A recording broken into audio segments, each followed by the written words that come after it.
Hi, I'm Sophie, And I'm Hannah. and welcome to my world. Hannah, I am noticing that you have quite a lovely ring today. Isn't that adorable? Well, you know what's interesting?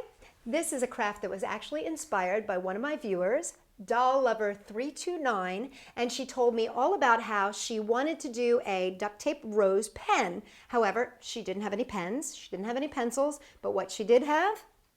Ring pop? She did. She had a ring pop base. And she said, hey, it's about the same size as a pen. And she created this amazing ring on a ring pop base. Isn't that So cool? cute. So I especially like what Frida did with the top tassel. I know. My sister does all of my examples. And this one here that you see, it has fiber optic pieces. These came from an old party, and we had these all left over. And she cut them and she put them in the center there. They're pretty cool. Waste not, want not. Hey, that should be on a T-shirt. Waste not, want Waste not, want not. Go to Frida. So to make one of these, if you want to go take a look at our Duct Tape Rose video, you can just go to our YouTube homepage and you can look up Duct Tape pen, and you'll see the Duct Tape Rose pen. But we're going to show you how to make it so that you can just start here. So what we're going to need is some duct tape, and the only other thing we're going to need, Ring pop. a ring pop base. And you That's can all we also need. have these fabulous decorations all over. Well, that is true. You can add fabulous decorations like jewels and stuff. But for your base, all you really need is duct tape and a ring base. So this is a great project. I love these for the ends of rolls, because you know how you end up, you may have like maybe 1 or 2 feet left. It's great for making these little houses. And the way you make your house is you just pull off the tape, and you don't need much. You only need about 1.5 inches, 2 inches. You take your piece, and you're going to fold in the corners. You're just going to fold this corner in halfway, and this corner, oh, I got a little fuzzy on there. I wonder if that's a piece of your Probably. And we're going to fold it in on the other side so that we make, I like to call these houses. See? It's like a little house or a fish scale. So that's all you're going to need, and you're going to want a bunch of them though. So what I would suggest is make these ahead of time, because then it's going to be easier for when you actually start making the ring. Okay, Hannah, I'm going to let, yeah, you have a whole bunch of them there, and I do too. So I'm going to give you one, Okay. and I'm going to take one. And basically what we're going to do is we're going to just start taking by the edge here, just wrap it around that base. Just wrap it around. Good. Wrap it around, wrap it around. There you go. And you can see, as I've wrapped that around, I've actually made the inside Of the rose. of my rose. Exactly. Now, you can add a different color if you want to, or you can continue with the same color. I mean, it's really up to you. I'm going to use the same color. And you want to kind of line it up so that it's on either the opposite side or off to the side of it. Yeah, exactly.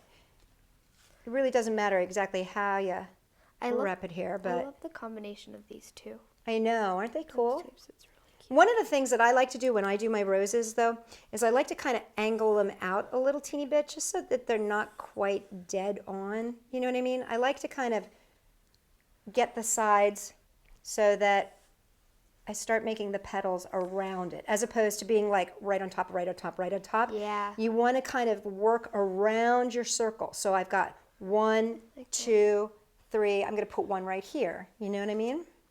Yeah. I'm just going to wrap it around. And And you tilt keep it all doing around. this, and you can see now I've got kind of a skinny rose buddy. Oh, you're doing great over there. And you always want to just be filling in wherever there's a hole. And you won't have to wrap as much as you're going around, because of course what's going to happen is you're going to be starting to have more bulk, and so your ring doesn't have to fill up as much. And also, if it looks a little like lumpy at the bottom, that's okay, because you're just gonna keep covering it. Exactly. And you know what? You can make this as big of a rose or as little of a rose as you want to. This one, I think, it's very little, but it has this cool tassel in the. Well, you know, the thing about it too is that you want to play with where you put your petals. You know, So you may could want put to. them up here. Yeah, and you can also put them down lower if you want to. You know, there really is no way to mess these up, I think, because you could just, you know, you're just kind of filling in space with all this beautiful color. And the more you add, the better it looks, don't you think? Agreed. So I'm going to get to the point here where I'm just going to, so you can keep going there. I'm just going to show them how to stop and finish the bottom. So when you're all done, I mean, like I said, I could keep going and keep going. But when you're all done, what you want to do is you just want to put a piece of tape around the bottom here, and that's going to just finish it off. And what I like to do is actually take my tape, and I like to rip it so that it's about 1/2 inch wide and about, 3-4 inches long. And I'm just going to take this on the bottom and wrap it around. And what's going to be nice about this is that it's just going to finish off any of those ends that were kind of ragged. And there you have it. Now, if I went all the way out, this would slowly disappear. However, if you end up with like this extra area around here, what you can do is, as in this example, you can put some pretty jewels around it if you want. Or you could even add other little like beads and things like that. I don't know if you can see these, but these are tiny little beads that we've just glued on there, which are fun. Or if you had some glitter, you could just put a little glue around there, or some of that glitter glue, and just put a little glitter or glue around there. So thank you very much, Doll Lover 329, because you inspired what I think is an amazing recycle and duct tape craft all in one. You having fun with that? Yeah. I think it's Look at adorable. yours. Yours is huge. That would be like for Lucille at the Giants. Yes. The Giants mascot's name is Lucille. For more fun duct tape and recycle crafts, come and check us out at Sophie-World.com. You could give that to your brother, Oh yeah, I'm sure he'd be thrilled. especially with the rainbow. Yes.